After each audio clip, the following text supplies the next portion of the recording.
और the divisions of biology. Hope so कि आपको ये चीज़ अच्छी तरह से समझ आ गई होगी।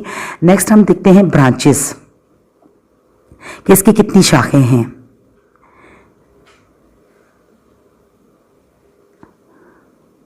तो हम सबसे पहले सबसे छोटी चीज़ से स्टार्ट करेंगे, सेल से, सेल बायोलॉजी। पहले मैं आपको ये इनके नाम बता दूं, इसके बाद हम इसकी डिटेल में जाएंगे। Cell biology. नेक्स्ट हमारे पास इसकी ब्रांच है हिस्टोलॉजी। हिस्टोलॉजी, इसको ऐसे प्रोनाउंस करना है, हिस्टोलॉजी। उसके बाद थर्ड ब्रांच है इसकी मॉर्फोलॉजी। मॉर्फोलॉजी यानी कि साख्त का मुतालिया। अभी एक एक ब्रांच में आपके साथ डिटेल में मैं आपको बताऊंगी। मॉर्फोलॉजी के बाद एक और ब्रांच है इसकी एनाटॉमी। क्या वर्ड है? एनाटॉमी। और उसके बाद फिजियोलॉजी,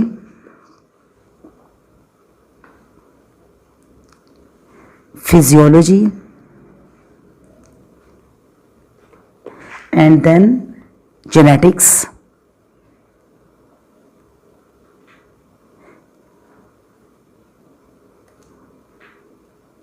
एनवायरमेंटल बायोलॉजी, एनवायरमेंट की स्टडी। एनवायरमेंटल बायोलॉजी, एनवायरमेंट क्या होता है? Our surrounding is called our environment. Then embryology, embryo की study.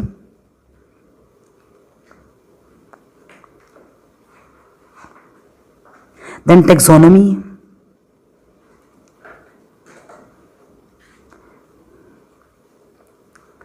then other branches are paleontology,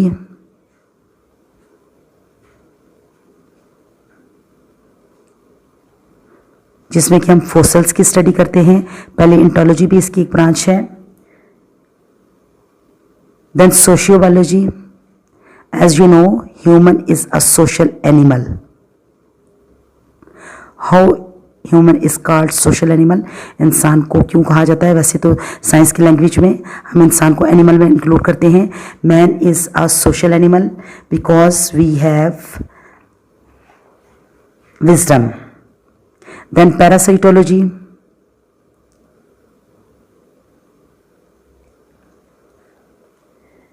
then biotechnology,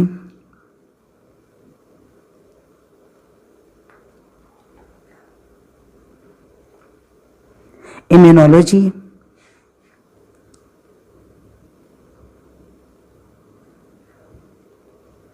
and entomology, जो इंसेक्ट्स होते हैं उनकी स्टडी को कहते हैं एंटोमोलॉजी। And last pharmacology.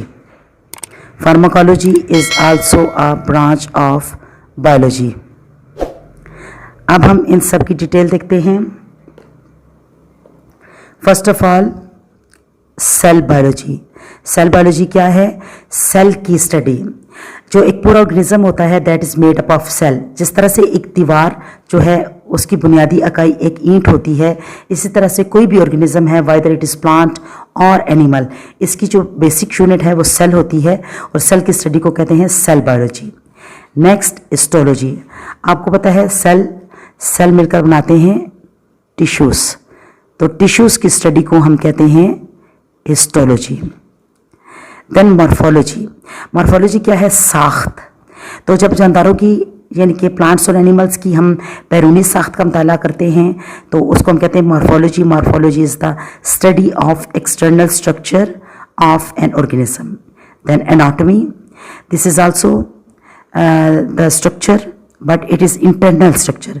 जब भी किसी ऑर्गेनिज्म का, प्लांट या एनिमल का आप स्टडी करते हैं, उसका इंटरनल स्ट्रक्चर देखते हैं कि कैसा है, तो उसको हम कहते हैं एनाटॉमी। जिस तरह से ह्यूमंस के अंदर अगर हम देखते हैं कि ब्रेन कैसा है तो उसको ज़ाहिर बात है वो कि इंटरनल ऑर्गन है, उसको जब हम स्टडी करेंगे तो वो एनाटॉमी में आएगा। और इसके बाद आ जाती है physiology. Physiology is the study of parts, functioning of parts of the organism.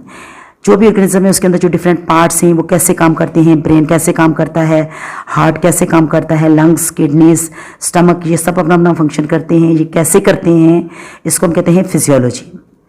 आगे जो ब्रांच आ जाती है वो जेनेटिक्स। जेनेटिक्स में हम इनहेरिटेंस का मुताला करते हैं, तो ये जानना ज़रूरी है कि इनहेरिटेंस क्या है। When the characteristics from parents are transmitted to offsprings, वालिदैन से जो खसूसियात अपने बच्चों में मुंतकिल होती हैं उसको कहते हैं विरासत, इनहेरिटेंस, और इनहेरिटेंस की स्टडी जो है उसको कहते हैं जेनेटिक्स। और इसके बाद है इन्वायरमेंटल बायोलॉजी।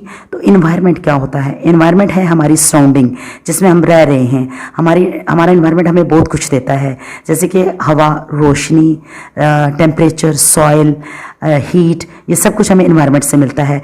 जब हम इन्वायरमेंट की स्टडी करते हैं तो ये तो मैंने आपको इन्वायरमेंट के नॉन लिविंग फैक्टर्स बताए हैं। अगर लिविंग फैक्टर्स में चाहें तो ये कंप्लीट लेक्चर होगा, जो कि इंशाल्लाह मैं बाद में आपको डिटेल में बताऊंगी। तो इसमें प्लांट्स भी हैं हमारे इन्वायरमेंट में, एनिमल्स भी हैं, बर्ड्स भी हैं, और डिफरेंट इंसेक्ट्स हैं, बहुत सारी चीज़ें हैं हमारे इन्वायरमेंट में। जब हम उसको स्टडी करते हैं तो वो आ जाता है इन्वायरमेंटल बायोलॉजी। उसके बाद अगर आप देखें तो टैक्सोनॉमी, किसी भी चीज़ को आसानी से मुताला करने के लिए उसके ग्रुप्स बना दिए जाते हैं। इसकी एग्जांपल आप देखें, जैसे स्कूल में स्टूडेंट्स हैं, अगर 600 स्टूडेंट्स हैं, 500 स्टूडेंट्स हैं, तो हमने उनको डिवाइड किया हुआ होता है। हम उनको ऐसे कहते हैं क्लास 1, क्लास 2, 3, 4, 5, 6, 7, 8, 9 एंड 10। तो इस तरह से डिफरेंट में हमने उनको डिवाइड कर दिया हुआ होता है। तो टैक्सोनॉमी में हम इनकी क्लासिफिकेशन करते हैं ऑर्गेनिजम्स को उनकी खसूसियात की बिना पर कि उनकी करैक्टरिस्टिक्स कैसी हैं उसके मुताबिक। और नेक्स्ट है एम्ब्रियोलॉजी, एम्ब्रियो की स्टडी। कोई भी ऑर्गेनिज्म है तो वो एम्ब्रियो से पूरा डेवलप्ड होता है। और एम्ब्रियो कैसे बनता है? जब हमारे पास ज़ाइगोट बनता है तो ज़ाइगोट से हमारे पास एम्ब्रियो बनता है, और एम्ब्रियो से ही कोई भी प्लांट है तो वो भी एम्ब्रियो से डेवलप होता है, कोई एनिमल है वो भी एम्ब्रियो से डेवलप होता है, इवन ह्यूमन जो है उसकी डेवलपमेंट भी एम्ब्रियो से होती है।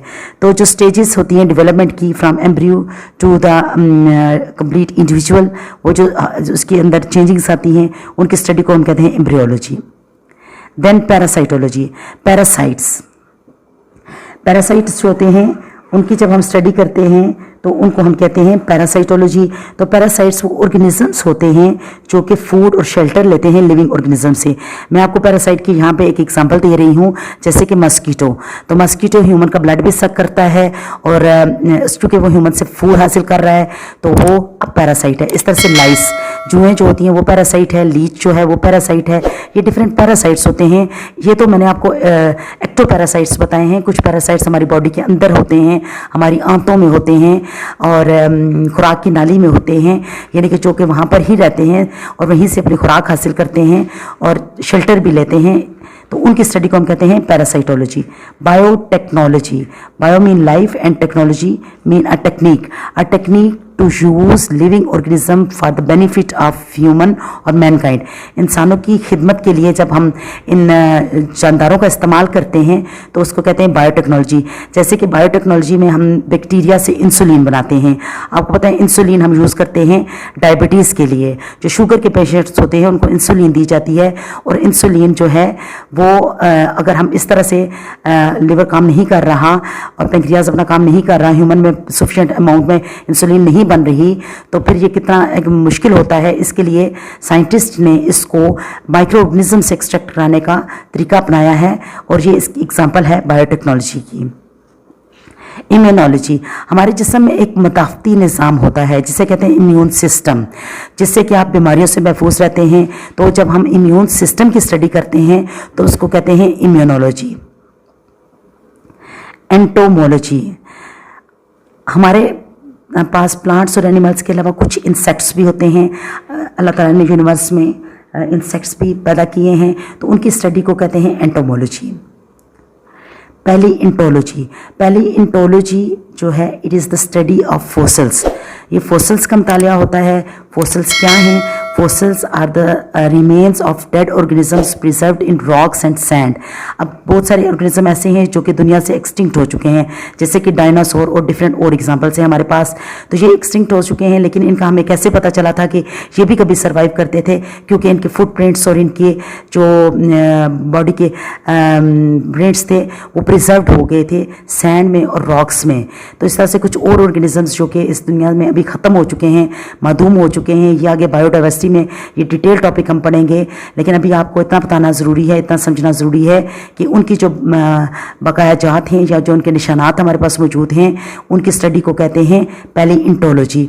अब पैलियोंटोलॉजी, अब जब भी मैं बात करूँगी बायोलॉजी में, जब भी हम किसी चीज़ की बात करेंगे तो हम प्लांट की भी बात करेंगे, एनिमल की भी बात करेंगे।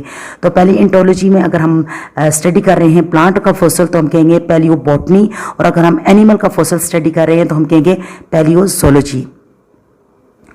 उसके बाद आ जाए सोशियोबायोलॉजी, सोशल बिहेवियर एनिमल्स का। जैसे कि आपने चींटियों को कभी देखा होगा कि वो जब भी चलती हैं तो वो कितार में चलती हैं, परिंदे हैं तो वो किस तरह से फ्लाई करते हैं। तो ये जो चीज़ होता है ये सोशल बिहेवियर है, जो कि इंसानों के अंदर ज़्यादा होता है। ठीक है, इंसानों के अंदर इसलिए कि आपको अल्लाह ताला ने विजडम दी है और सुपीरियर हैं आप। जो इंसान अशरफुल मखलूक़ात है, वो अपनी अकल और समझ को इस्तेमाल करता है और उसको बोलने की सलाहियत भी दी गई है। तमाम एनिमल्स जो हैं वो आवाज़ तो निकालते हैं लेकिन वो बातचीत नहीं कर सकते, वो सोशल एनिमल्स नहीं हैं, वो जस्ट एनिमल्स हैं। तो ये जो सोशल बिहेवियर होता है इस स्टडी को कहते हैं सोशियो बायोलॉजी। और जिस तरह से एनिमल्स फ्लॉक्स में रहते हैं, सोसाइटीज़ मुख्तलिफ इकट्ठे होकर रहते हैं, इकट्ठे होकर चलते हैं, और ह्यूमन के अंदर सोशल बिहेवियर आप देखें कि ह्यूमन अकेला सर्वाइव कर ही नहीं सकता। फर्स्ट ऑफ ऑल वो अपनी फैमिली के साथ, देन वो अपनी कम्युनिटी के साथ। इसी तरह से ये जो सोशल या सोसाइटी या जो माशरा है या जो सोशल बिहेवियर है, ये है सोशियो बायोलॉजी। अभी हमारे पास लास्ट ब्रांच है इसकी, last but not least, pharmacology. हम जितनी भी मेडिसिन यूज़ करते हैं वो सारी ड्रग्स होती हैं। अब ड्रग को अमूमन लोग कहते हैं कि ड्रग्स जो हैं ये मंशियात हैं।